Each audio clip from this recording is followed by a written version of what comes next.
They say you can't smell your own death coming. They're wrong. I smelled it that night, thick and acrid, like burning paper mixed with my father's cologne. Oud and smoke. The scent of my execution. I was standing in the center of our marble courtyard, barefoot, while 27 members of my family formed a circle around me. In my father's hand was my Bible, the one I'd hidden inside a hollowed-out Quran. The irony wasn't lost on anyone. My uncle held a metal barrel. My brother held matches. My father's voice cut through the night air like a blade, "Burn the book, or we burn you." I was 19 years old. I was supposed to be planning my wedding to a man I'd never met. Instead, I was choosing between fire and fire. But let me take you back. Because the night I almost died wasn't the night my nightmare began. It was the night I finally woke up. My name means princess in Arabic, and for 17 years, I lived like one. Our villa in Riyadh had 16 rooms, each bigger than most people's entire homes. Chandeliers that cost more than cars. Persian rugs so soft you felt guilty walking on them.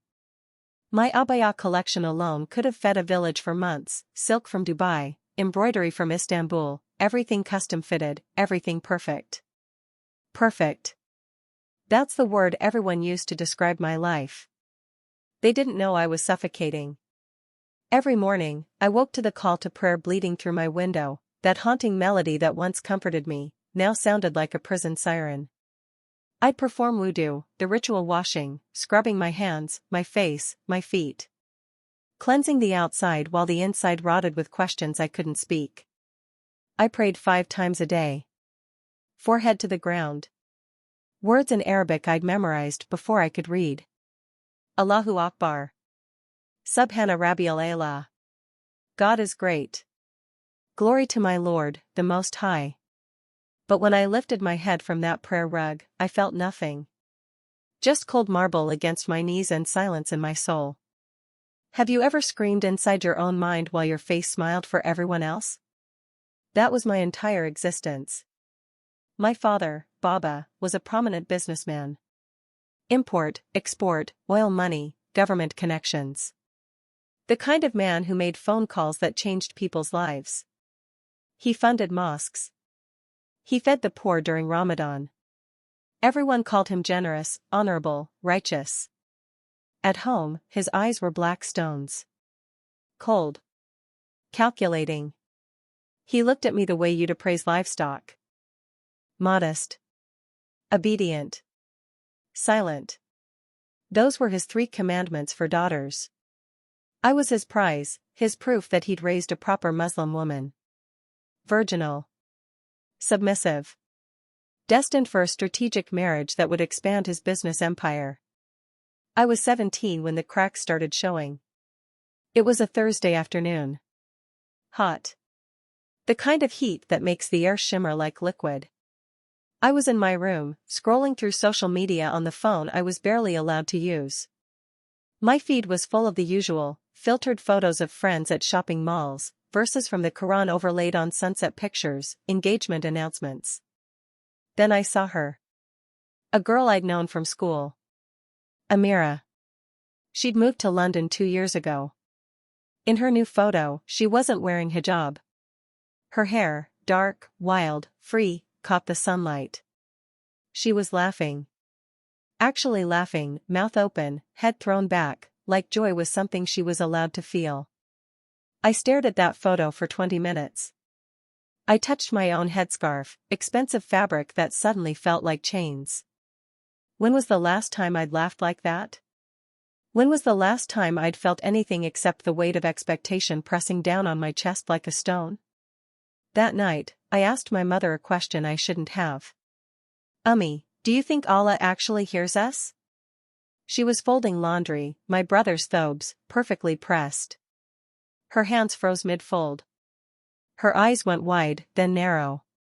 She looked at the door like someone might be listening, then grabbed my wrist so hard I gasped. Never say that again, she whispered. Her voice shook. Never. Do you understand what they do to girls who ask questions like that? Who's they? I asked. What would they do? She didn't answer. Just released my wrist and returned to folding, her hands trembling. But I saw it in her face, that flicker of something. Recognition, maybe. Like she'd asked the same question once, a lifetime ago, before fear taught her to stop. That's when I knew. I wasn't crazy. I wasn't alone. I was just the only one still brave enough, or stupid enough, to wonder if the prayers we were sending up were landing anywhere at all. 3 weeks later, my father called me into his office. He sat behind his massive wooden desk, my uncle and 2 older brothers standing like sentries on either side. The air smelled like cardamom coffee and cologne. My heart hammered against my ribs. "Sit," Baba said. I sat. He slid a photograph across the desk. A man. 40-something. Beard. Dead eyes. I'd never seen him before. His name is Mohammed al-Rashid. Businessman. Very successful. Very respected. He has agreed to marry you. The room tilted. What? The wedding will be in 6 months. You should be grateful. He's wealthy. Connected. This is a great honor for our family. I couldn't breathe. My lungs forgot how. Baba, I don't even know him. You'll know him as his wife. That's all you need. I'm 17. You'll be 18 by the wedding. Old enough. Stop arguing. My uncle smiled. Actually smiled, like he was delivering good news. You'll have a beautiful life, princess. Everything you could want. Everything except a choice. Everything except freedom. Everything except a voice. I looked at my brothers. They wouldn't meet my eyes. I looked at the photograph again, this stranger who would own me, who would have rights to my body, my future, my entire existence. And something inside me, something small and desperate and furious, whispered one word. No. I didn't say it out loud. Not that day. I just nodded, took the photograph, and walked back to my golden cage with bars I could finally see. That night, alone in my room, I did something I'd never done before. I prayed to a God I wasn't sure was listening, and I begged him for a way out. I just didn't know yet that the answer would come from a place I'd been taught was evil. From a book I'd been told was corrupted. From a man whose name I wasn't allowed to say. The God I was crying out to wasn't the one I thought I knew. He was about to introduce himself. I need you to understand something about my father. He wasn't a monster who raged and screamed. Those kinds of men are predictable, you can see them coming, brace yourself, survive the storm. My father was worse. He was ice. He smiled at dinner parties. He quoted the Quran beautifully. He kissed children's foreheads at the mosque. But behind closed doors, his love was transactional, calculated, conditional. You earned it by disappearing, by becoming so small, so obedient, so silent that you were less a daughter and more a shadow that did exactly what he wanted. The morning after he showed me that photograph, I woke up to find a wedding binder on my desk. Thick. Leather-bound. Gold embossed. Inside, fabric samples for my dress, venue options, menu selections, guest lists that read like a business networking directory. Everything planned. Everything decided. My entire future reduced to color schemes and seating charts. I flipped through it with numb fingers. White silk or ivory? Rose gold or champagne? As if any of it mattered when I was being sold like property. There was a note in my father's handwriting on the first page: this marriage will secure our family's future. Make me proud. Baba. Not I hope you'll be happy. Not I want the best for you. Just, make me proud. Perform your function. Be the good investment. I threw the binder across the room. It hit the wall and exploded into a cascade of fabric swatches and invitation mock-ups. For exactly 10 seconds, I felt powerful. Then I heard footsteps in the hallway and scrambled to pick everything up before someone saw. That's what fear does. It makes you clean up your own rebellion before anyone notices you tried. The next 2 months were psychological warfare disguised as wedding planning. My father summoned me to his office every Thursday evening, always the same time, always the same ritual. He'd sit behind his desk reviewing contracts while I stood before him like a defendant awaiting sentencing. He'd ask about the wedding preparations, and I'd recite my progress like a student giving a book report. The dress fitting is scheduled. Good. The caterer has confirmed the menu. Good.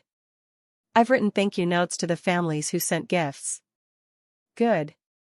That word. Good. Not proud, not loving, just good. Like I was a project staying on schedule. But it was during one of those meetings that I saw the real monster behind the mask. I made a mistake. I asked a question. Baba, when will I meet him? Muhammad? Before the wedding, I mean. Can we talk? Get to know each other? The room went silent.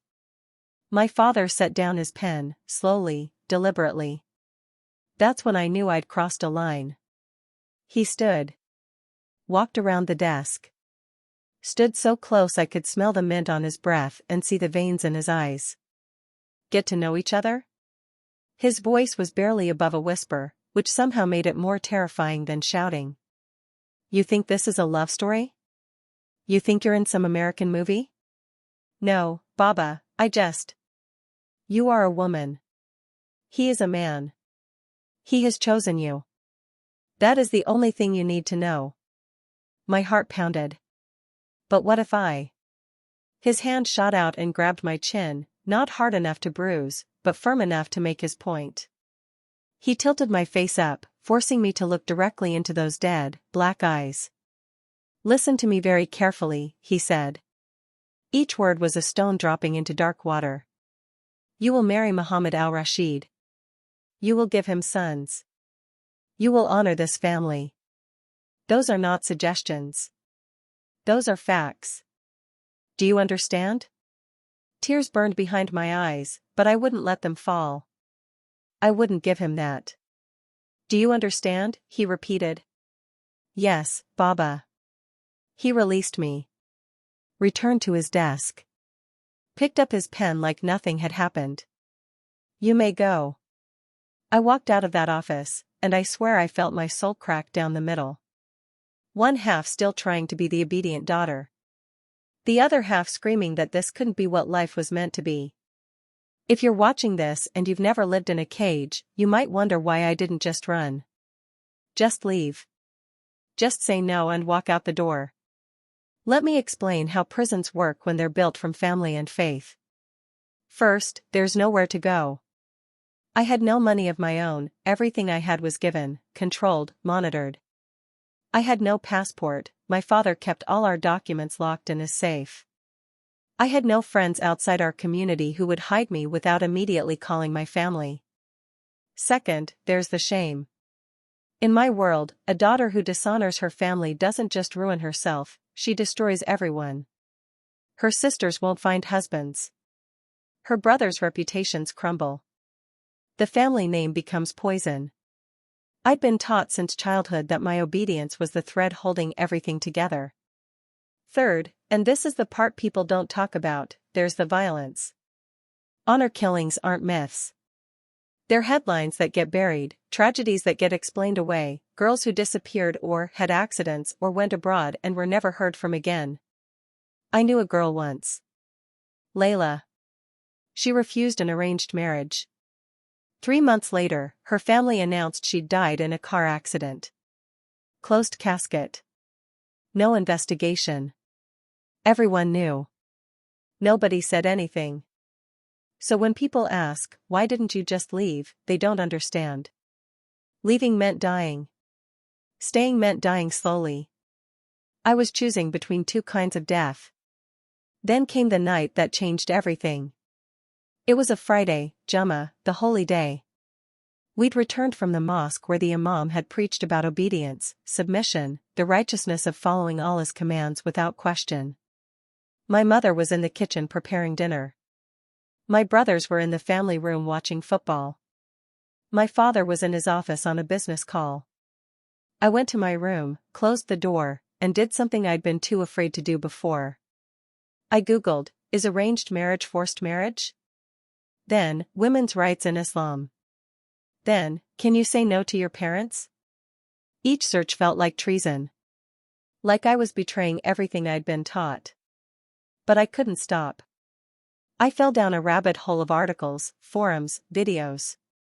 Muslim women sharing their stories. Some defended arranged marriages. Others spoke about abuse, control, trauma disguised as tradition. And then, I don't know how it happened, I don't know if it was algorithm or divine appointment, I clicked on a video. A woman. Former Muslim. Wearing normal clothes, sitting in a normal room, speaking in Arabic with English subtitles. The title, I was forced to marry at 16. Then Jesus set me free. My hand hovered over the back button. Jesus? That was haram. Forbidden. Christians were people of the corrupted book, misguided, lost.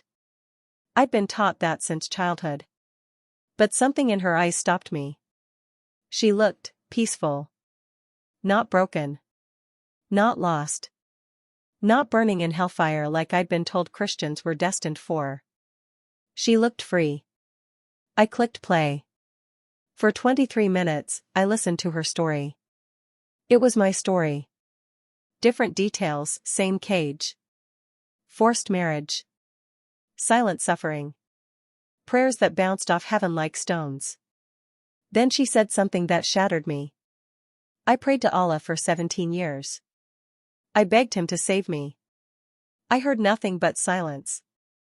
Then one night, I cried out to whoever was actually listening, and Jesus answered. He didn't wait for me to be perfect or follow the right rituals. He just loved me. Immediately. Completely. Without conditions. Love without conditions. I didn't know that existed. I sat on my bedroom floor, phone clutched in shaking hands, and something happened inside me that I can't fully explain. It was like a door I didn't know existed suddenly appeared in a wall I'd been staring at my entire life. What if everything I'd been taught was wrong? What if the silence I'd been hearing wasn't because I wasn't praying hard enough, wasn't good enough, wasn't pure enough? What if the silence was because I was praying to the wrong God? The thought was blasphemy. Heresy. The kind of thought that gets you killed. But I couldn't unthink it. That night, I lay in bed staring at the ceiling, listening to my family sleep in their rooms around me, my father, my mother, my brothers, all of them breathing in rhythm with a faith I no longer shared. And I whispered into the darkness, feeling insane, feeling desperate.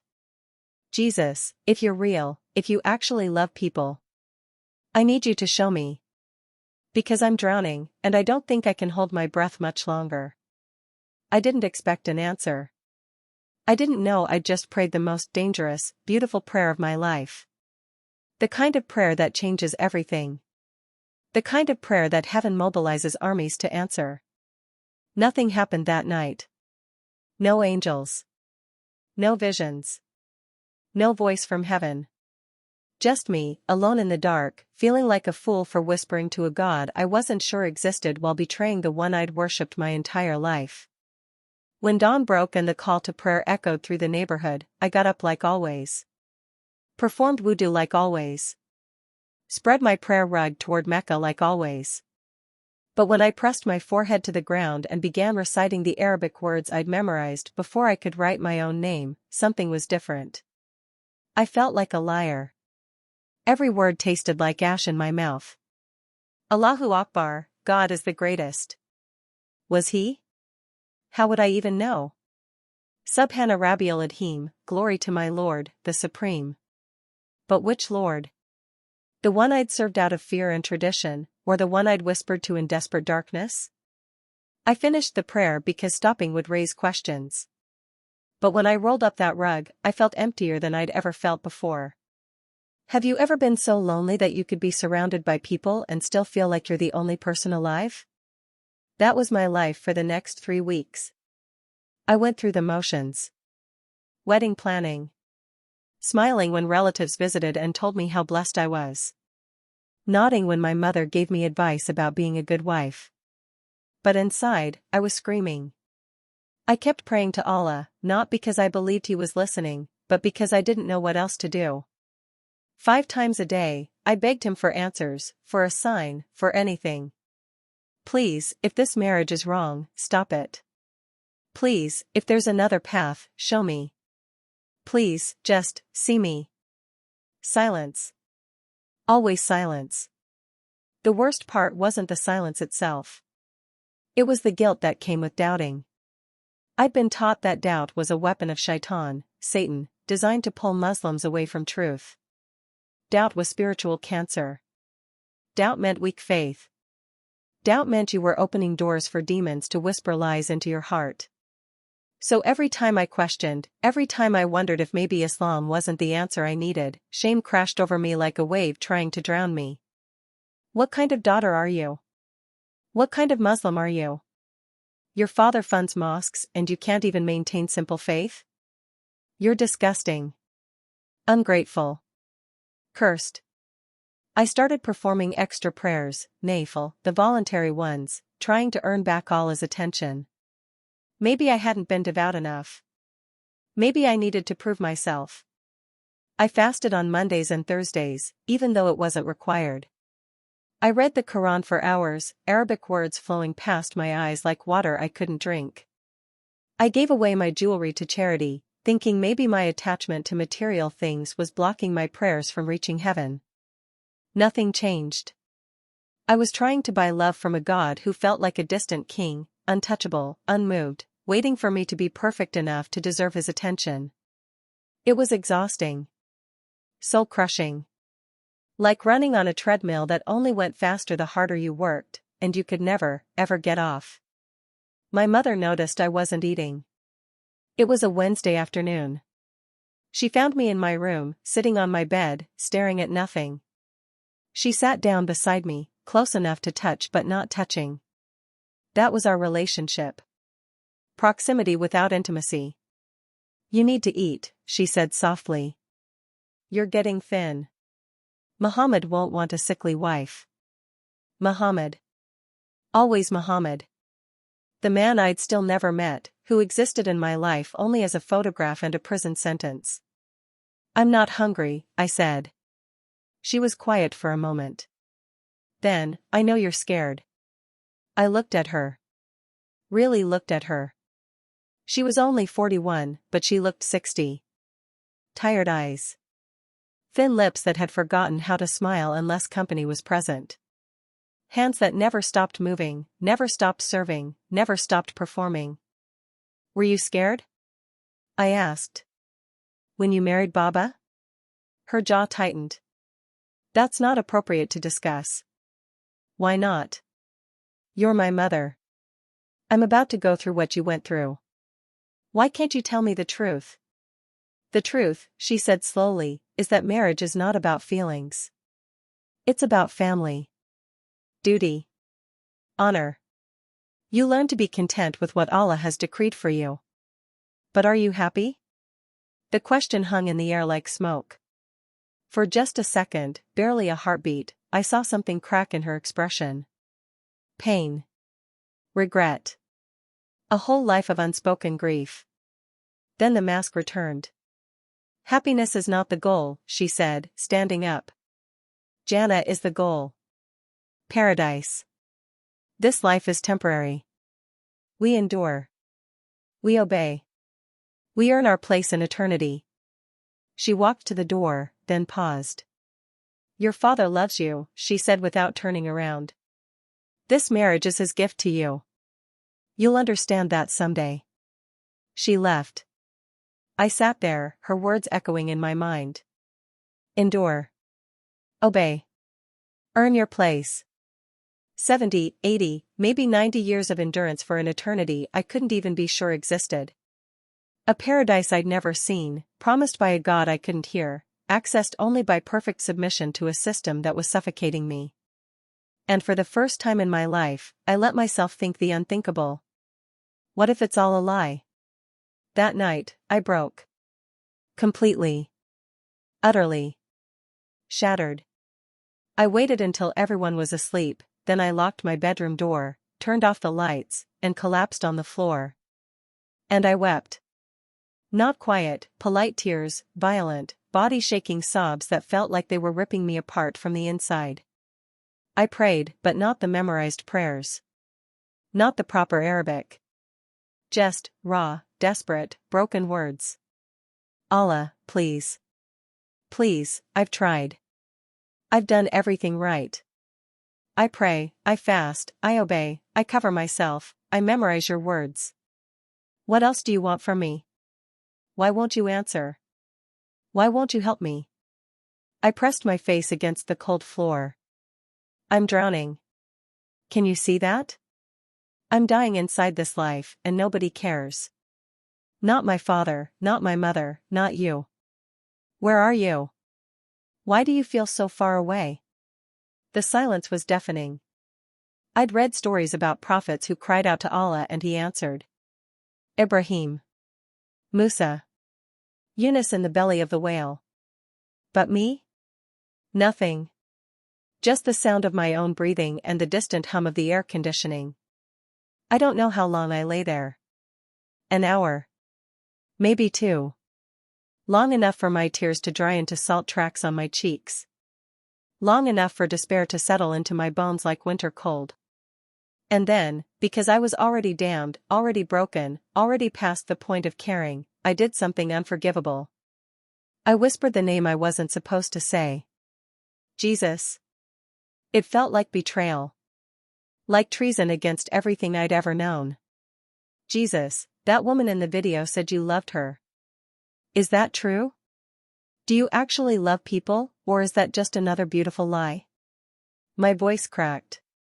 Because I need to know if love without conditions exists. I need to know if there's a God somewhere who sees me, actually sees me, and doesn't require me to earn his attention. I'm so tired of performing. I'm so tired of being invisible. I waited. Still expecting nothing. But something happened. Something I can't fully explain because it wasn't audible, wasn't visible, but it was real. A warmth. Not physical heat, but something deeper. Like someone had wrapped a blanket around my soul. Like the air in the room changed texture, became softer, safer. And a thought dropped into my mind, not in my voice, not in Arabic, but clear as crystal. I see you. I've always seen you. I gasped. Sat up. Looked around the dark room like I'd find someone standing there. Nothing. Just shadows and furniture and my racing heart. But that warmth remained. That presence. Like I wasn't alone anymore. I don't know if I believed it was Jesus. I don't know if I was ready to accept what that meant. But I knew that something had shifted. Some door had cracked open. Some light had pierced through the darkness I'd been living in. For the first time in months, I fell asleep without crying. And I dreamed. In the dream, I was drowning. Literal water, dark and cold, pulling me down into depths where light couldn't reach. I was screaming but water filled my mouth. I was thrashing but the weight was too heavy. I was dying. Then, a hand. Strong. Warm. It grabbed my wrist and pulled. I broke the surface, gasping, choking, alive. I looked up to see who had saved me. A man. I couldn't see his face clearly, the light behind him was too bright, but I could see his eyes. Brown.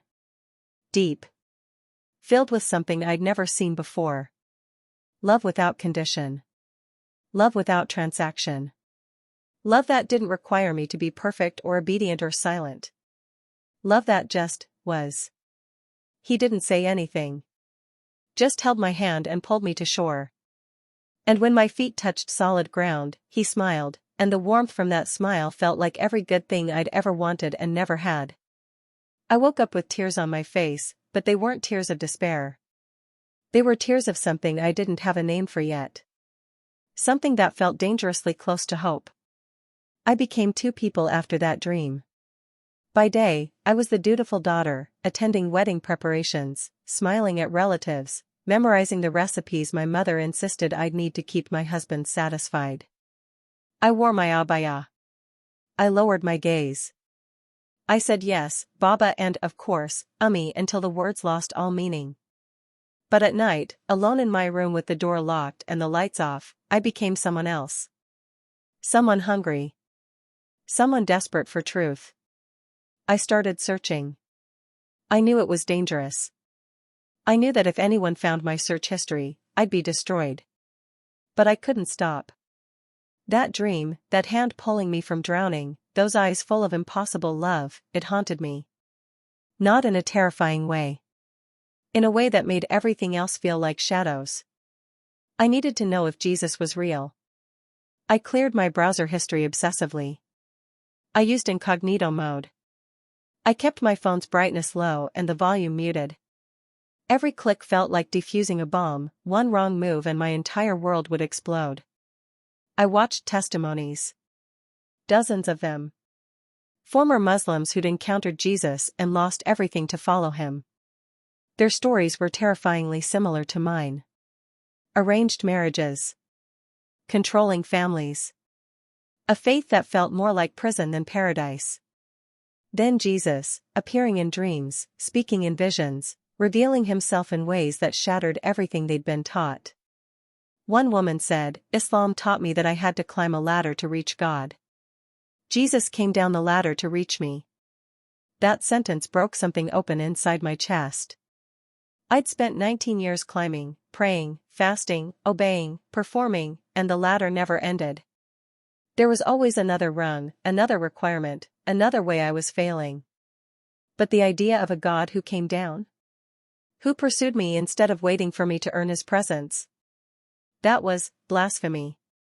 That was beautiful. That was terrifying. I didn't know what to do with it. Then I found the website.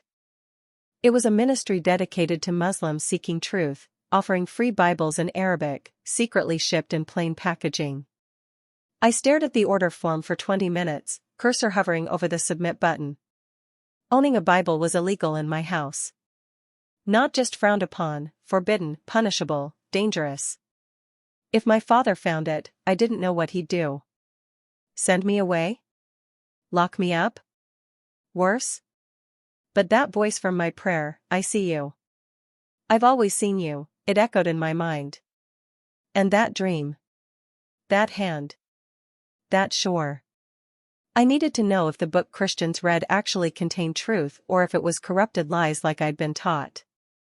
I clicked submit. I used a fake name. Shipped it to a postal box I'd rented using money I'd hidden from Eid gifts over the years. Felt like a criminal the entire time.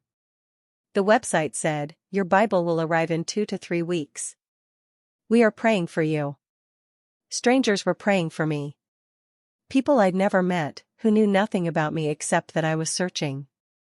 That thought made me cry in a way I didn't expect. When was the last time someone prayed for me instead of at me? The waiting was torture.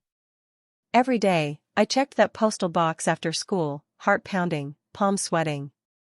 Every day, nothing. I started to think maybe it was a sign, maybe I wasn't supposed to have it, maybe this whole thing was a mistake, maybe I should just accept my fate and stop fighting. Then, on a Tuesday afternoon 3 weeks later, there it was. A small brown package. Plain. Unremarkable. No labels, no indication of what was inside. I grabbed it and shoved it into my bag so fast I nearly dropped my keys. I didn't breathe properly until I was locked in my bedroom with the package hidden under my pillow. I waited until midnight. Until the house was silent except for my father snoring down the hall. Until I was sure no one would interrupt. Then I opened it. The Bible was smaller than I expected. Black cover. Thin pages. Arabic text. On the inside cover, someone had handwritten in English, "Jesus loves you. You are seen. You are known. You are not alone." My hand shook holding it. This was the book I'd been taught was corrupted. Altered. Untrustworthy. The book Christians used to mislead people away from Islam. The book that, if its words were true, meant everything I'd built my life on was false. I opened to a random page. My Arabic was good, I'd studied the Quran in its original language my whole life. But reading these words felt different. Less formal. More intimate. My eyes landed on Matthew 11 verses 28 to 30. Come to me, all who are weary and burdened, and I will give you rest. Take my yoke upon you and learn from me, for I am gentle and humble in heart, and you will find rest for your souls. For my yoke is easy and my burden is light. I read it again. And again. And again. Come to me. Not earn your way to me. Not purify yourself first. Not follow these 600 rules and maybe I'll consider you. Just, come. I will give you rest. Not, you must find rest through perfect obedience. Not, rest is for the afterlife. I will give you rest. My burden is light. Light. I thought about my life, the weight of expectation, the exhaustion of performing, the terror of never being good enough. That wasn't light. That was crushing. What if Jesus was telling the truth? I couldn't stop reading. Night after night, I'd wait for the house to sleep, then hide under my blankets with a small flashlight and read.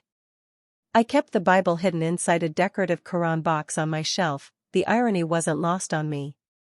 If anyone opened the box expecting to find holy words, they'd find them. Just not the ones they expected. I read the Gospels, Matthew, Mark, Luke, John. The story of Jesus told 4 different ways, but the message was consistent. God became human. He walked among broken people. He touched lepers. He ate with prostitutes and tax collectors. He didn't wait for them to clean themselves up first, he loved them in their mess. He healed people who didn't deserve it. Forgave people who didn't earn it. Chose disciples who were uneducated fishermen instead of religious scholars.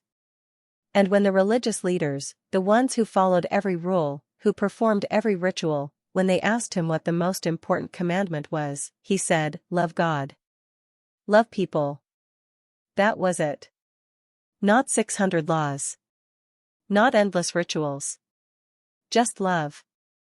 I didn't know God could be that simple. That accessible. That kind. Then I read about his death. I'd been taught that Jesus didn't actually die on the cross, that Allah replaced him with someone else at the last moment because prophets don't die like criminals. But the Bible was clear. He died. Brutally. Willingly. And the reason shattered me. For God so loved the world that he gave his one and only Son, that whoever believes in him shall not perish but have eternal life. John 3 verse 16. I sat with that verse for an hour, tears streaming down my face. God loved the world. Loved it so much he sent his Son to die. Not to test us. Not to demand perfection. Not to set up hoops for us to jump through. To die. In our place. As payment for everything we'd ever done wrong. In Islam, I'd been taught that everyone carries their own sin. You do good deeds to outweigh the bad. You hope your scales balance on Judgment Day. You're never sure if you've done enough. But Jesus said, it is finished. John 19 verse 30. Finished. Past tense. Complete. Done. The payment was made. The bridge was built. The door was open. All I had to do was walk through it. But walking through that door meant setting fire to everything behind me. I started having arguments with myself, late-night debates in my own head while I pretended to sleep. If you accept this, you're betraying your family. But what if it's true? If you follow Jesus, you'll lose everything, your home, your safety, your identity. But what if he's the only way to actually live? Christians are kafir, unbelievers. You've been taught that since childhood. But what if I've been taught wrong? One night, I read Jesus' words in Matthew 10 verses 37 to 39.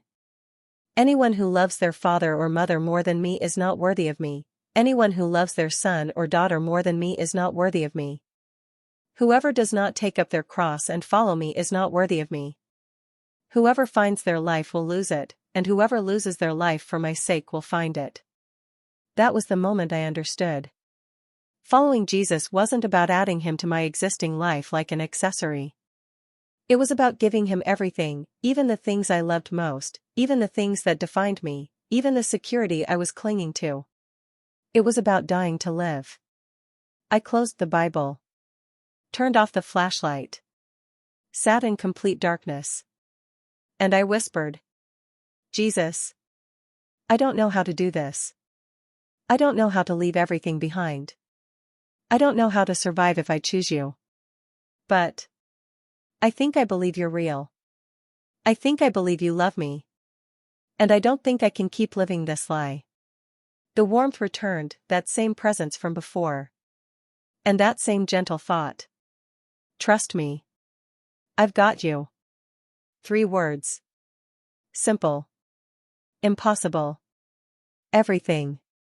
I fell asleep holding the Bible against my chest like it was the only solid thing in a world that was spinning apart. I didn't know that in 2 weeks, my father would find it. I didn't know that my secret was about to explode in the most terrifying, miraculous way. I didn't know I was about to face a choice between fire and fire. But Jesus knew. He'd known all along. And he was already preparing the miracle that would save my life. The night Jesus appeared to me, I wasn't praying. I wasn't reading the Bible. I wasn't doing anything spiritual at all. I was lying in bed at 2:47 a.m., staring at the ceiling, paralyzed by fear.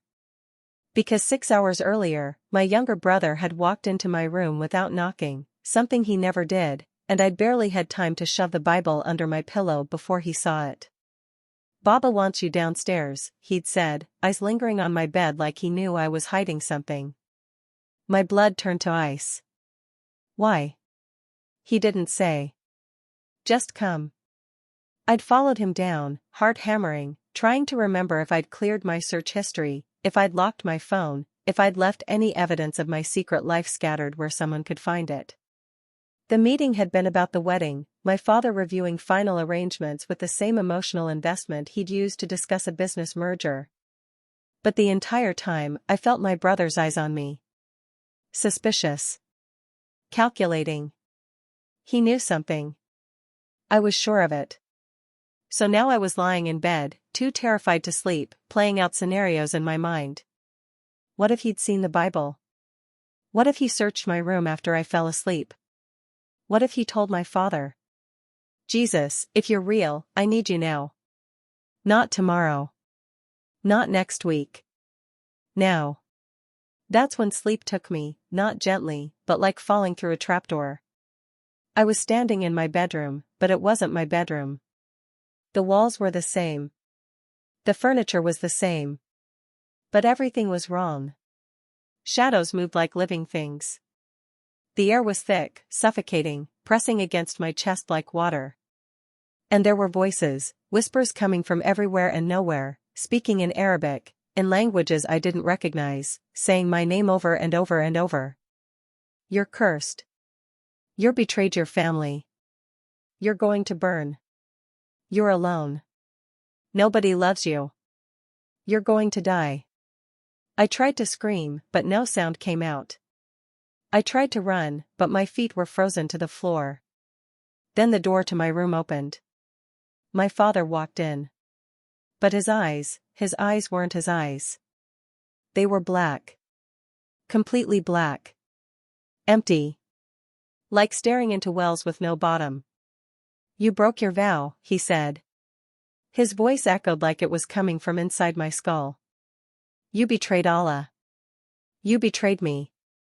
Now you'll pay. He held up the Bible, my Bible, and it burst into flames in his hands. But he didn't drop it. He just smiled as the fire consumed the pages, as smoke filled the room, as heat blistered the air. Burn the book, he said, stepping closer. Or burn with it. I couldn't move. Couldn't breathe. The smoke was choking me, the heat scorching my skin, the voices screaming louder and louder. Then a voice cut through the chaos. Not shouting. Not competing with the noise. Just, clear. Authoritative. Calm. Enough. Everything stopped. The smoke froze midair. The voices went silent. My father stood motionless like a paused video. Even my heartbeat seemed to suspend. And light, pure, bright, impossible light, flooded the room. I turned toward the source. He was standing by my window. Jesus. I need you to understand, I knew it was him the way you know your own name. Not because someone told me. Not because I guessed. I just knew. He was tall. Brown skin. Dark hair that fell past his shoulders. A beard. Simple white robe. He looked Middle Eastern, looked like he could have walked the streets of Jerusalem 2,000 years ago or the streets of Riyadh today. But his eyes, oh God, his eyes. They were brown. Deep brown. But they held something I'd never seen in human eyes. Depth. Eternity. Like looking into an ocean with no floor. And when he looked at me, I felt completely exposed, every lie, every doubt, every sin, every broken piece of me was visible. But I didn't feel judged. I felt seen. Known. Loved in spite of everything he could see. He smiled, and warmth flooded my chest like sunlight breaking through clouds. Peace, daughter, he said in Arabic. His voice was like honey and thunder, gentle but powerful, soft but unshakable. Don't be afraid. I tried to speak. Nothing came out. I fell to my knees, not because anyone told me to, but because standing felt impossible in his presence. I. My voice cracked. Tears poured down my face. Are you real? He laughed.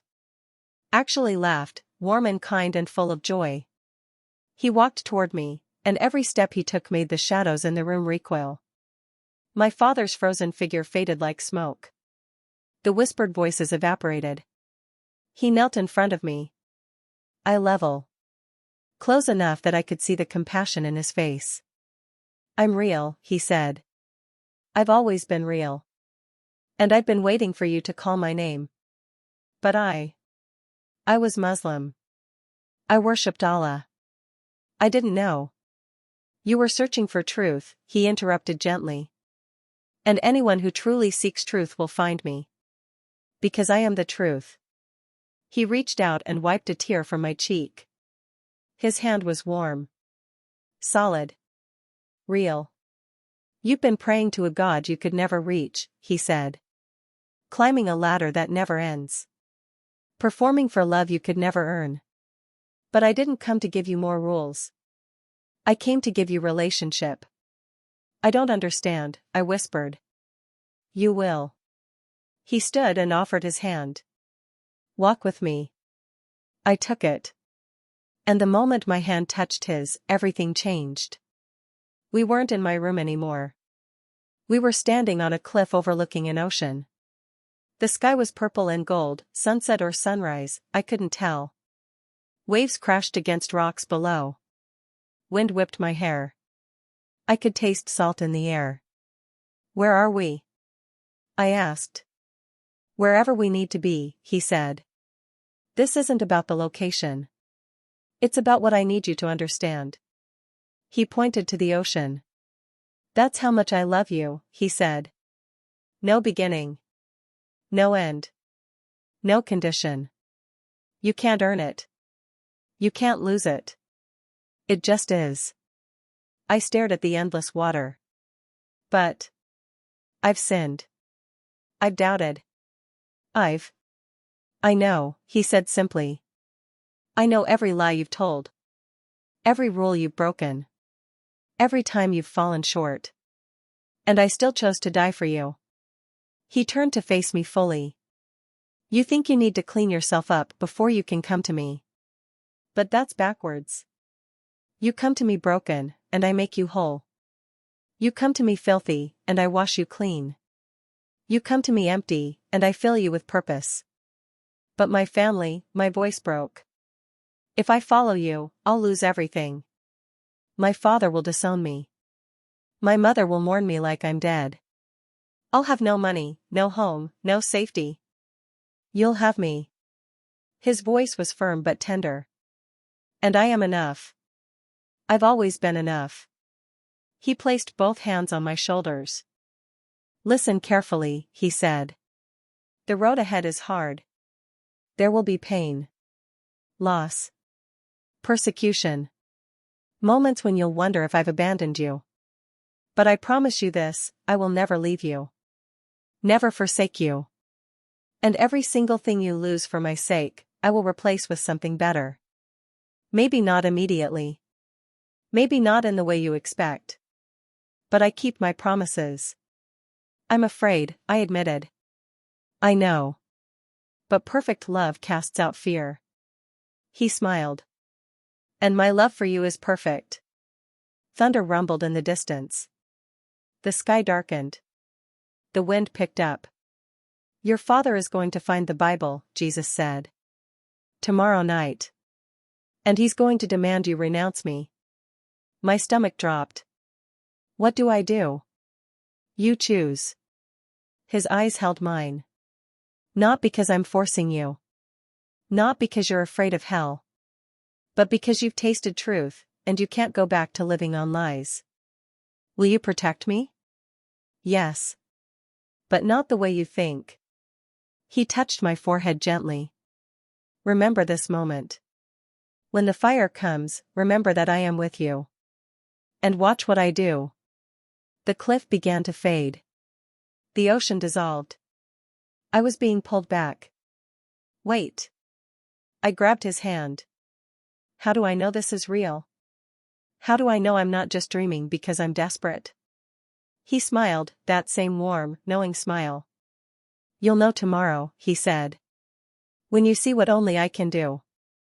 I woke up gasping, sitting straight up in bed, drenched in sweat. My room was dark. Silent. Normal. The clock on my nightstand read 4:23 a.m. But I could still feel the warmth of his hand on mine. Could still smell the salt air from that cliff. Could still hear his voice promising, I will never leave you. I reached under my pillow. The Bible was still there. And I knew, with absolute, unshakable certainty, that Jesus was real. That he'd chosen me. That he loved me. And that whatever was coming, he would see me through it. I didn't go back to sleep. I sat in bed, holding that Bible, and I prayed. Not in Arabic. Not in memorized formulas. Just in my own words, in my own language, speaking to someone I now knew was listening. Jesus. I don't know how to do this. But I choose you. Whatever the cost. I choose you. Peace flooded my soul. Not the absence of fear, but something deeper. Certainty. Purpose. The knowledge that I was finally on the right path. I thought I had one more day to prepare. One more day before my father discovered my secret. I was wrong. Because at 7:14 that morning, I woke to pounding on my bedroom door and my father's voice, cold and sharp as a blade. Open this door. Now. In his hand, when I opened it, was my phone. He'd gone through it while I slept. He'd seen everything. And the fire Jesus warned me about was about to begin. I've never seen my father look at me the way he did that morning. Not with anger, anger would have been better. This was something colder. Harder. The way you'd look at a stranger who'd broken into your home and betrayed your trust. The way you'd look at an enemy. Downstairs, he said. One word. Flat. Final. I followed him, legs shaking, mind racing. How much had he seen? The searches? The videos? The website where I'd ordered the Bible? My mother was already in the living room, face pale, eyes red like she'd been crying. My two older brothers stood by the window, arms crossed, expressions carved from stone. My younger brother, the one who'd been suspicious, sat on the couch, avoiding my gaze. He'd told. Of course he had. My father walked to the center of the room and held up my phone like evidence in a trial. "Who is Jesus Christ to you?" he asked. The question hung in the air like a noose. I could lie. I could say I was just curious, just researching, just trying to understand Christianity to better defend Islam. I could cry and beg forgiveness and promise it would never happen again. But Jesus's words from the dream echoed in my mind, "You choose. Not because I'm forcing you. But because you've tasted truth, and you can't go back to living on lies." I lifted my chin. Looked my father in the eyes. "He's the Son of God," I said. My voice shook, but the words came out clear. "He's my savior." My mother gasped. One of my brothers cursed under his breath. My father's face didn't change, but something shifted behind his eyes. Something dark and final. "Say that again," he said quietly. "Jesus is the Son of God," I repeated, louder this time. "He died for my sins. He rose from the dead. And he's the only way to." The slap came so fast I didn't see it. Just felt the explosion of pain across my face, the ringing in my ears, the taste of blood in my mouth. I stumbled backward. My mother cried out but didn't move. Nobody moved. "You are not my daughter," my father said, his voice like ice cracking. "My daughter is dead. Baba, please." Silence. He pointed at me like I was something disgusting. "You have betrayed your family. Betrayed your faith. Betrayed Allah himself. Do you understand what you've done?" "I understand that I found truth." "Truth?" He laughed, harsh, bitter. "You found lies from a corrupted book and threw away paradise for hell." He turned to my brothers. "Search her room. Find everything." They tore my room apart. I stood in the doorway, flanked by my mother who wouldn't look at me, and watched them destroy my sanctuary. They emptied drawers, flipped the mattress, opened every box, ripped through my closet. And then my younger brother opened the decorative Quran box on my shelf. Time slowed. He pulled out the Bible, black cover, thin pages, damning evidence. He held it up like a dead animal. "Found it." My father took it from him. Stared at it. Then at me. "How long?" he asked. "A month." "A month?" His voice cracked, the first real emotion I'd heard from him. Not sadness. Rage. "You've been reading this filth under my roof for a month?" "It's not filth," I said. "It's..." He threw it across the room. It hit the wall and fell to the floor, pages crumpled. "That book," he said slowly, "is corrupted. Changed. False. It teaches shirk, the unforgivable sin of associating partners with Allah." "And you've chosen it over the Quran?" "I've chosen Jesus over religion," I said. "There's a difference." Wrong answer. He crossed the space between us in 2 strides and grabbed my arm, hard enough to bruise. Dragged me out of the room, down the stairs, through the house. My mother followed, begging him to calm down, to think rationally, to not do anything rash. He ignored her. He dragged me through the back door into the courtyard, the same marble courtyard where we'd hosted dinner parties, where I'd played as a child, where everything had always looked perfect from the outside. The sun was just rising. Golden light spilled across white stone. Beautiful. Surreal. He threw me to the ground. I landed hard, palms scraping against marble. "Stay here," he commanded. He went back inside. I heard him shouting orders. Heard movement. Heard my mother crying. I stayed on the ground, breathing hard, tasting blood, and I prayed. "Jesus, you said you'd protect me. You said you'd never leave me. I'm choosing to believe you. Please, don't let me die like this." They came back, my father, my uncles, my brothers, cousins I hadn't seen in months. 27 men from my family, forming a circle around me like I was a criminal awaiting execution. In my father's hand was the Bible. In my uncle's hand was a metal barrel. In my brother's hand was a box of matches. I understood immediately what they were going to do. Public shaming. Forced renunciation. Burn the book as a symbol of burning away my sin. And if I refused? I didn't want to think about what came after refusal. My father stood over me. You will burn this book, he said. You will renounce Jesus Christ as a false prophet. You will recommit to Islam and beg Allah's forgiveness. And then, maybe, this family will show you mercy. I looked up at him. At the man who'd raised me, provided for me, taught me to ride a bike and memorize Quran verses. The man who was now giving me an ultimatum between my faith and my life. And if I don't? I asked. His jaw tightened. Then you will burn with it.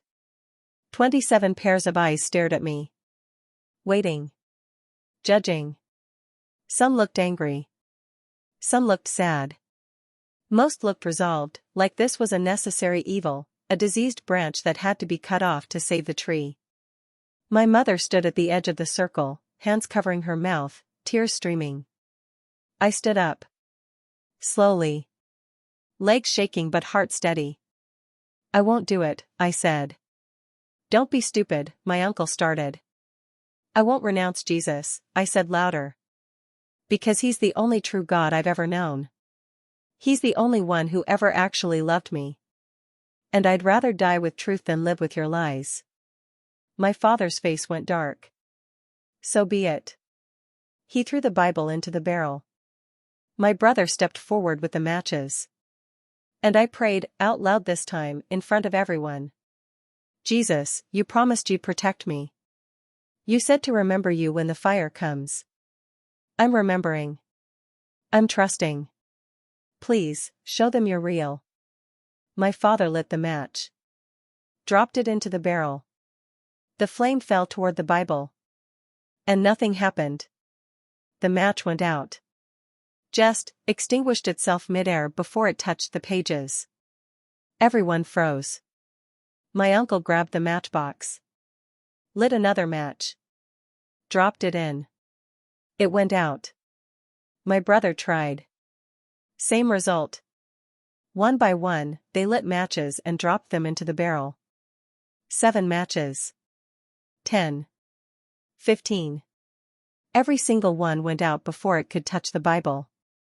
No wind. No water. No logical explanation. The matches just died. My father's hand started shaking. He reached into the barrel and grabbed the Bible, like he'd light it manually, like he'd force it to burn through sheer willpower. The moment his hand touched it, he screamed.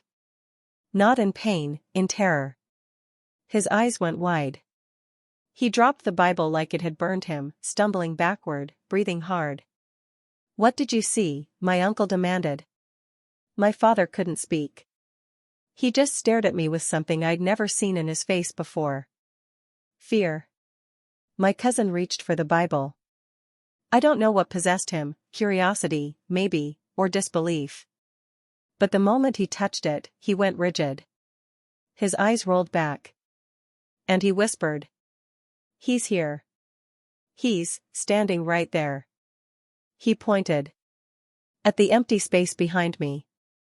Several men stepped back. One of my uncles started reciting Quranic verses, like he was trying to ward off a demon. But I felt it. That warmth. That presence. The same feeling from my dream. Jesus was here. Invisible to me but visible to them, or at least to those he chose to reveal himself to. I turned around, speaking to the air, trusting he could hear me. Thank you, I whispered. And then I heard his voice, not audible, but clear as day in my spirit. Pick up the book. Show them I am Lord over fire. I walked to the barrel. Reached in. Picked up the Bible. It wasn't even warm. I held it up for everyone to see. Your matches don't work, I said, boy steady now, because my God is stronger than your fire. You can't burn his word. You can't destroy his truth. And you can't take him from me. Silence. Complete, suffocating silence. Then my father's voice, barely above a whisper. Get out. I blinked. What? Get out of my house. He was shaking, anger or fear or both. You are no longer my daughter. You have no family here. Take your demon book and go. My mother sobbed. Please, no. She's made her choice, my father said coldly. Let her live with it. I walked through that circle of men, holding the Bible against my chest, and not one of them tried to stop me. They just parted. Stepped aside. Let me pass like I was carrying a plague. I went to my room. Packed a bag, clothes, documents, the little money I had hidden. My hands were steady. My mind was clear. Jesus had kept his promise. He'd protected me. Not by stopping the fire, by making it impossible to start. He'd shown them he was real. And now I was free. I walked out the front door of the only home I'd ever known. My mother stood on the porch, weeping, reaching toward me but not following. Don't do this, she begged. Come back. Please. We can fix this. I love you, Ummi, I said, tears finally coming. But I can't stay. Not anymore. Where will you go? I didn't have an answer. I had no plan, no destination, no idea how I'd survive. But I had Jesus. And he'd told me, I am enough. So I walked down the driveway, through the gate, onto the street. And I didn't look back. Behind me, my old life burned to ashes. Ahead of me, a new life waited, terrifying, uncertain, but filled with a freedom I'd never known. I was homeless. Penniless. Disowned. But I was his. And that was worth everything. The first 3 days were the hardest. Not because of hunger, though I was hungry. Not because of fear, though I was terrified. But because reality hit me like a freight train the moment I stepped outside those gates and realized I had nowhere to go. I walked for hours that first day, bag slung over my shoulder, Bible hidden inside, no destination in mind. The streets of Riyadh stretched out before me, wide, clean, modern, but I'd never felt more lost. This was my city. I'd lived here my entire life. But suddenly it felt like enemy territory. Because it was. Every man I passed could be a relative. Every woman could know my mother. Every corner held the possibility of being recognized, reported, dragged back home, or worse.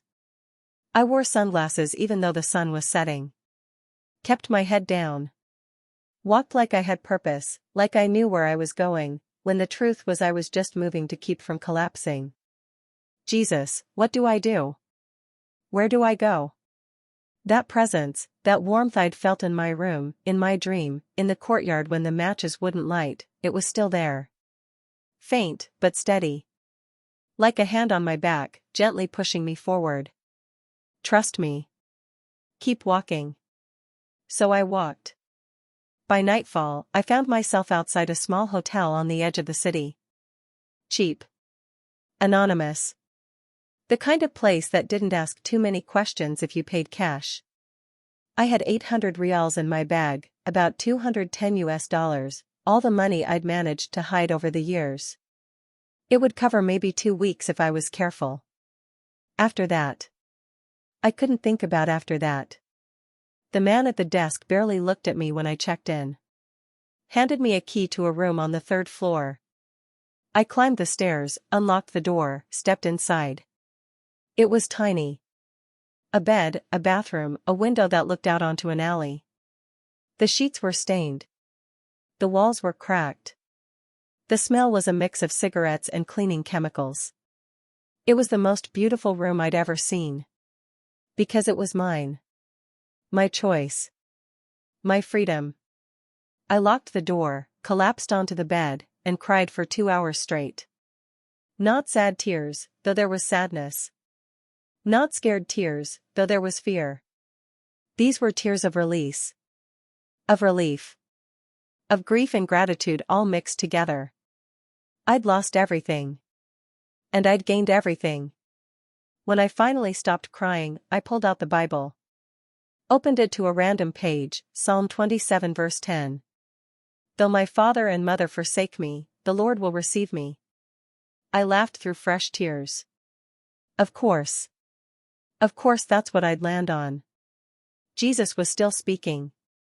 Still confirming. Still reminding me I wasn't alone. I fell asleep holding that book, whispering prayers in the darkness, trusting that somehow, someway, God was going to make a path through this impossible situation. The next morning, I woke to 17 missed calls. My mother. My aunt. Numbers I didn't recognize. No messages, just calls. Persistent. Desperate. I knew what they wanted. Come back. Apologize. Renounce. Pretend it never happened. Be the good daughter again. But I'd seen Jesus make fire obey him. I'd felt his presence. I'd tasted freedom. I couldn't go back. Not even if I wanted to. I turned off my phone. For 3 days, I stayed in that hotel room, rationing money, eating one meal a day from a nearby convenience store, trying to figure out my next move. I couldn't stay in Riyadh, too many eyes, too many connections. But leaving the country required a passport, and my father controlled mine. Leaving the city required transportation I couldn't afford. I was trapped in a different kind of cage. Bigger, but still locked. On the 4th day, I prayed, Jesus, I need help. I need wisdom. I need someone who can guide me because I have no idea what to do. 2 hours later, I was walking past a small cafe when I saw it, a tiny sticker on the window. A fish symbol. Barely visible. The ancient Christian sign believers used to identify each other in secret. My heart pounded. Was it a trap? A test? Or an answer to prayer? I took a breath. Walked inside. The cafe was nearly empty, just a few older men drinking tea, a young couple in the corner. Behind the counter was a woman, maybe 50, wearing hijab, kind eyes. I ordered coffee. When she handed it to me, I did something insane. I traced a fish symbol on the counter with my finger. Her eyes widened. Just for a second. Then her face went neutral again. That will be 10 rials, she said normally. I paid. Took the coffee. Turned to leave. Wait. Her voice was low. You forgot your receipt. She handed me the paper. On it, beneath the purchase details, she'd written an address and a time, 8 p.m. tonight. My hand shook. I met her eyes. She gave the smallest nod. I'd found them. The underground. The secret Christians who met in shadows, who risked everything to worship Jesus in a country where conversion from Islam could mean death. The address led me to a house in a residential neighborhood, modest, unremarkable, lights dim. I stood outside for 10 minutes, terrified it was a setup, terrified I'd be arrested the moment I knocked. But that warmth, Jesus's presence, nudged me forward. I'm with you. Go. I knocked. A man answered, Pakistani, maybe 30, eyes sharp but gentle. Can I help you? I was told to come here. I showed him the receipt. He studied my face. Who sent you? The woman from the cafe. The one with the fish symbol. He hesitated, then stepped aside. Come in. Quickly. I entered. He locked the door behind me. Led me through the house to a basement door, down narrow stairs, into a room I'll never forget. 20 people. Maybe 25. Sitting on cushions in a circle. Bibles open. Faces from all over the world, Pakistani, Filipino, African, Arab. Men and women. Young and old. All of them former Muslims. All of them followers of Jesus. All of them hiding. The man who let me in gestured to an empty cushion. Sit. You're safe here. I sat. And for the first time in days, I felt like I could breathe. They met 3 times a week. Different houses each time. Security protocols that would have impressed spies. No phones allowed. No names used, just nicknames. No one asked for details unless you offered. They called themselves the remnant. Because that's what they were, the few who'd found Jesus despite the cost, who worshipped in secret, who supported each other when the world turned against them. That first night, they prayed over me. Laid hands on my shoulders. Asked Jesus to protect me, provide for me, guide me. And they gave me something more valuable than money, a plan. You can't stay in Saudi Arabia, a woman named Aisha, not her real name, told me after the meeting. They'll find you eventually. You need to get out. I don't have a passport. We know people. People who can help. She exchanged glances with a man across the room. It's dangerous. Expensive. But possible. How expensive? 5,000 rials. My stomach dropped. I had maybe 600 left. I don't have that, I whispered. We'll help, another voice said. A man named Daniel. That's what we do. We've helped 17 people escape in the last 2 years. You're number 18. Tears burned my eyes. Why? You don't even know me. Because Jesus knows you, Daniel said simply. And he told us to love each other. This is how we do it. Over the next 3 weeks, they became my family. They fed me. Housed me, rotating between safe houses so I was never in one place too long. They taught me how to stay hidden, change your appearance, avoid security cameras, never use your real name, don't trust anyone outside the network. They also discipled me. Taught me about Jesus beyond what I'd read in the Bible. Explained theology, answered questions, helped me understand what it meant to follow him, not just believe in him. One night, during a Bible study, I asked the question that had been haunting me, do you ever regret it? Choosing Jesus? Losing everything? The room went quiet. Then a woman spoke, Miriam, who'd been disowned 5 years ago, who'd lost her children when her husband got custody, who worked 3 jobs just to survive. Every day, she said honestly.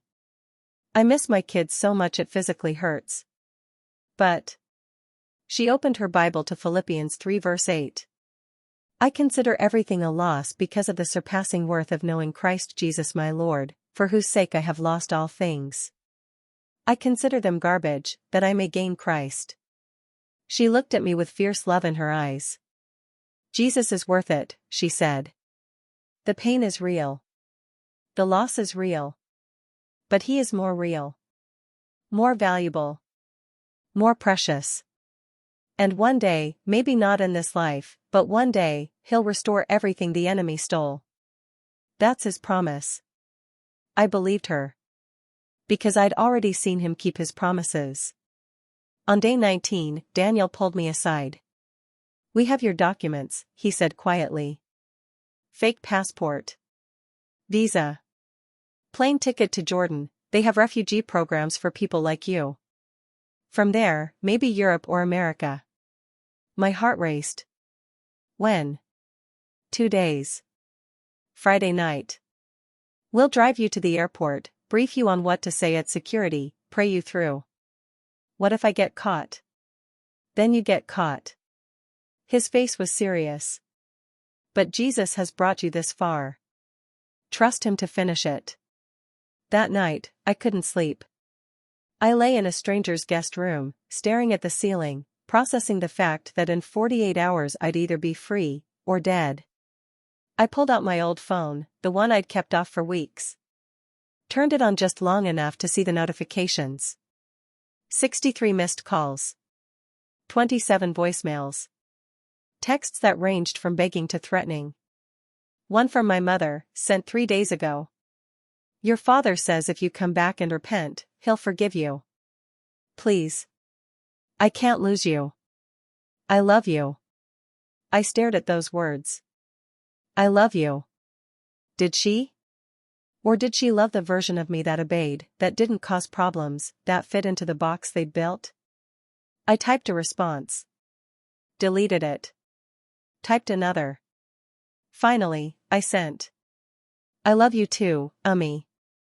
But I can't come back. Jesus is real. He saved me. And one day, I pray he saves you too. Please don't look for me. I'm safe. I'm free. And I'm finally alive. I turned the phone off. Removed the SIM card. Broke it in half. That part of my life was over. A new one was about to begin. Friday came too fast and too slow. The remnant gathered one last time to pray over me. They gave me a new Bible, small, easy to hide. A necklace with a tiny cross. Money for when I landed. And they gave me something else, a letter. Written by 17 people who'd escaped before me. Their words of encouragement, their prayers, their testimonies that Jesus was faithful on the other side of fear. I hugged each of them. Memorized their faces. Whispered thank yous that felt too small for what they'd given me. Then Daniel and Aisha drove me to the airport. We didn't speak much. Just prayed. Quietly. Desperately. When we pulled up to departures, Aisha grabbed my hand. You're going to make it, she said. And when you do, you tell your story. You testify. You let the world know that Jesus is worth it. I nodded, throat too tight to speak. I stepped out of the car. Grabbed my bag. Walked toward the terminal. Behind me, my past. Ahead of me, the unknown. But Jesus walked beside me. I felt him. That steady, unshakable presence. I'm with you. Don't be afraid. I walked through those glass doors, fake passport in hand, heart pounding, and I prayed the simplest, most desperate prayer. Jesus, get me out. And he did. But not without one final test. The security officer stared at my passport for what felt like an eternity. I stood at the checkpoint, hands sweating, heart hammering so loud I was sure everyone could hear it. Behind me, travelers pushed forward impatiently. Ahead of me, freedom or prison, depending on what this man decided in the next 30 seconds. He looked at the passport. Looked at me. Back at the passport. Business or pleasure, he asked in Arabic. Visiting family, I said, voice steadier than I felt. The lie had been rehearsed 100 times. My aunt in Amman. She's sick. He studied my face. I didn't blink. Didn't look away. Prayed silently with every breath. Jesus, you parted the Red Sea. You can get me through this gate. The officer's radio crackled. Someone called his name. He glanced away, just for a second, then stamped my passport. Gate 47, he said, handing it back. Have a safe flight. I took it with shaking hands. Walked forward. Didn't run even though every instinct screamed to sprint. I made it through security. Through the terminal. To the gate. Onto the plane. And when that aircraft lifted off the ground, when I looked out the window and watched Saudi Arabia shrink beneath me, I broke down. The woman next to me asked if I was okay. I nodded, couldn't speak, just cried tears that were part terror and part relief and part worship. I'd made it. Against every odd. Despite every obstacle. Jesus had gotten me out. Jordan was overwhelming. Beautiful. Terrifying. The refugee organization Daniel connected me with met me at the airport, a kind Jordanian couple who ran a safe house for Christian converts fleeing persecution. They took me to a small apartment in Amman where 7 other women lived, all with stories like mine. Former Muslims. Disowned. Displaced. But alive. We shared 2 bedrooms, 1 bathroom, a kitchen where we cooked meals together and told our stories late into the night. We cried together. Prayed together. Healed together. For the first time in my life, I wasn't hiding. I could say Jesus' name out loud. I could read my Bible on the couch in broad daylight. I could worship without fear. The freedom was intoxicating. Disorienting. Sometimes I'd wake up in the middle of the night panicking, thinking I was back in Riyadh, that my father was going to break down the door. Then I'd remember, I was safe. I was free. Jesus had kept every promise.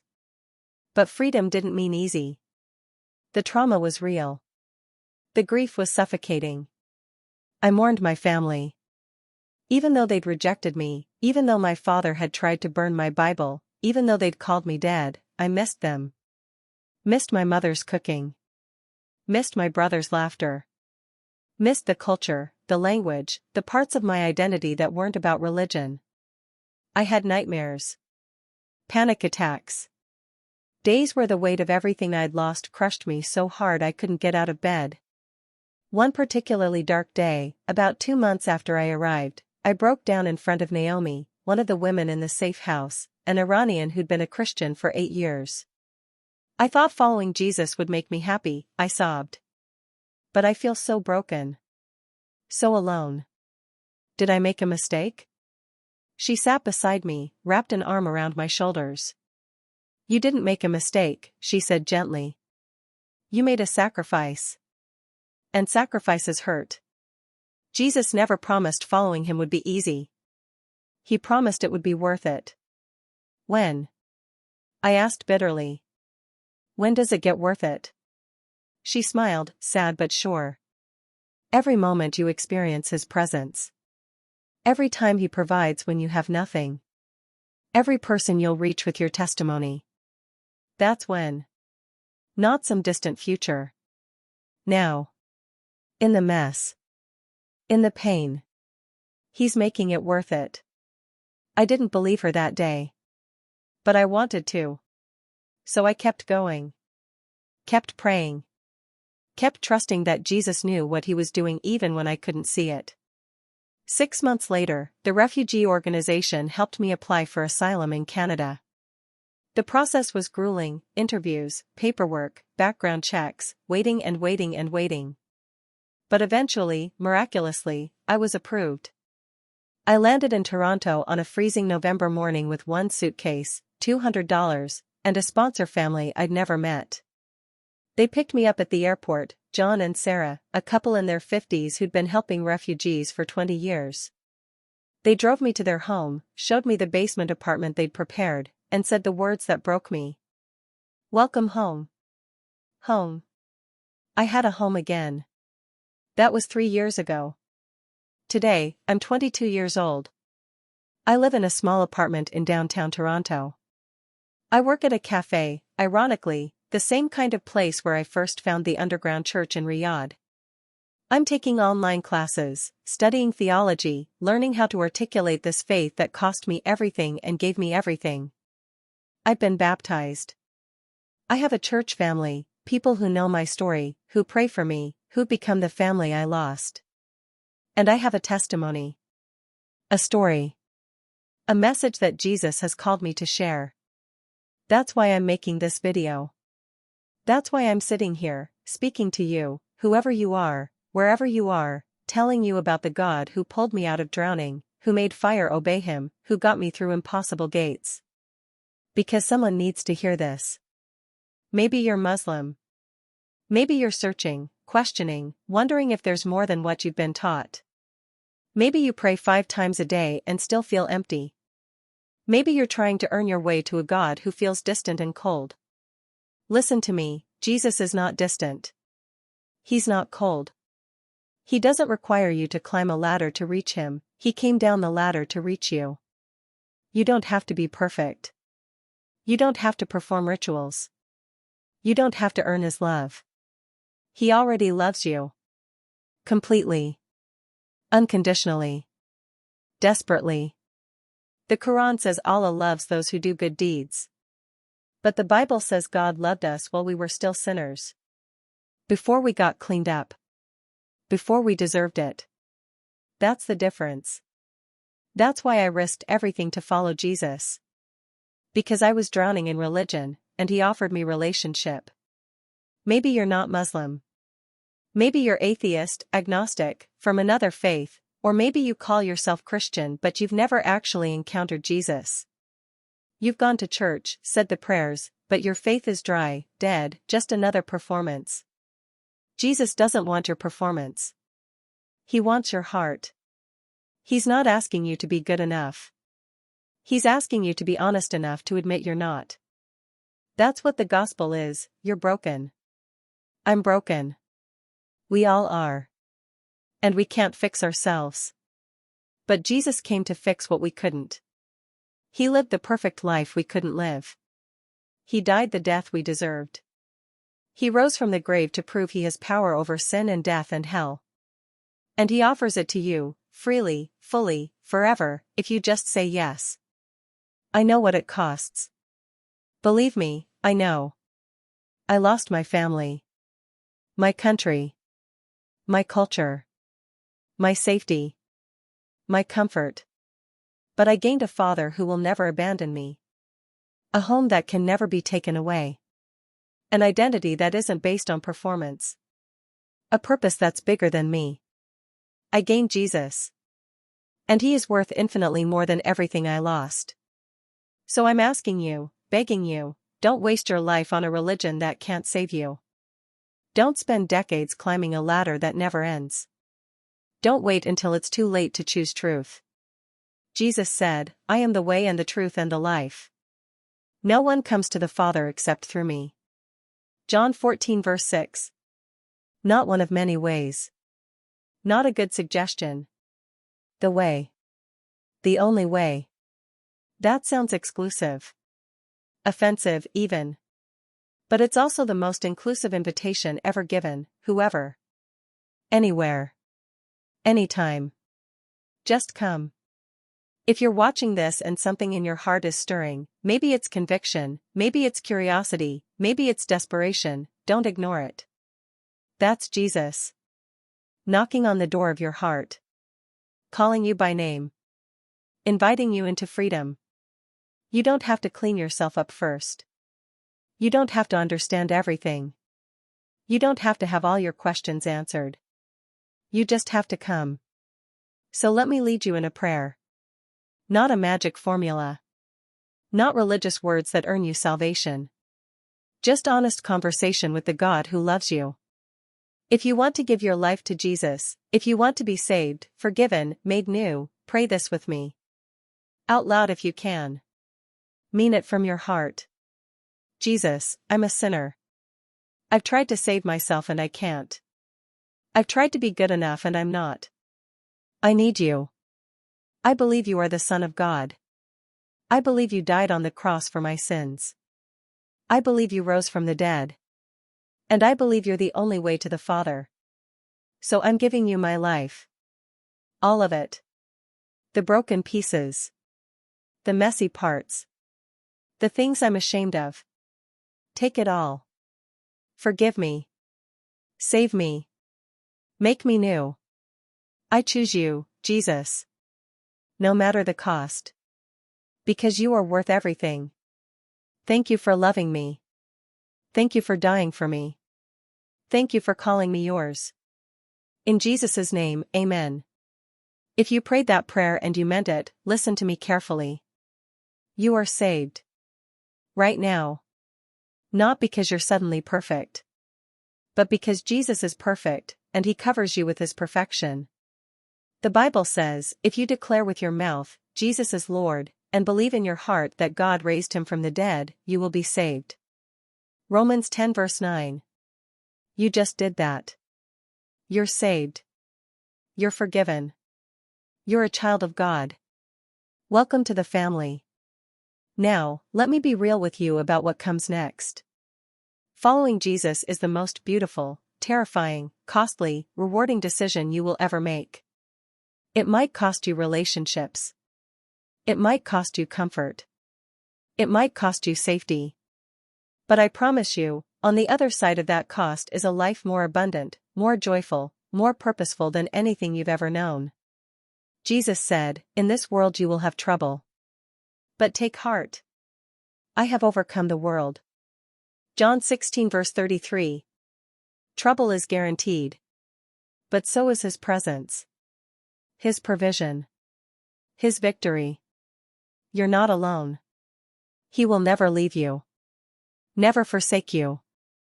And He's already preparing the way for everything you're about to face. Here's what you need to do now. 1. Find a Bible.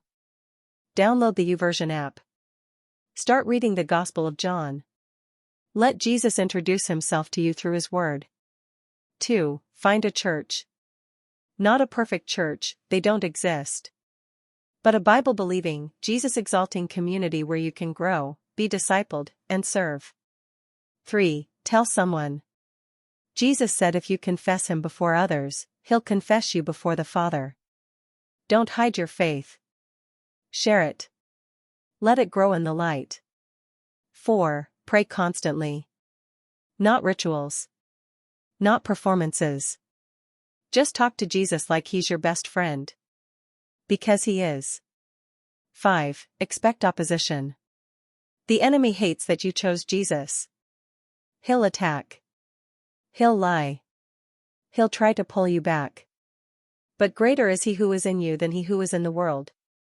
1 John 4 verse 4. If you're in danger because of your decision, if you live in a country or family where conversion is punishable, please, reach out for help. There are organizations that help persecuted Christians. Safe houses. Escape routes. Support systems. Don't try to do this alone. God designed us for community. You can find resources in the description of this video. Connect with people who've walked this path before you. Let them help you navigate what's ahead. And remember, Jesus didn't bring you this far to abandon you now. 3 years ago, I was trapped. Suffocating. Dying slowly in a life that looked perfect but felt like prison.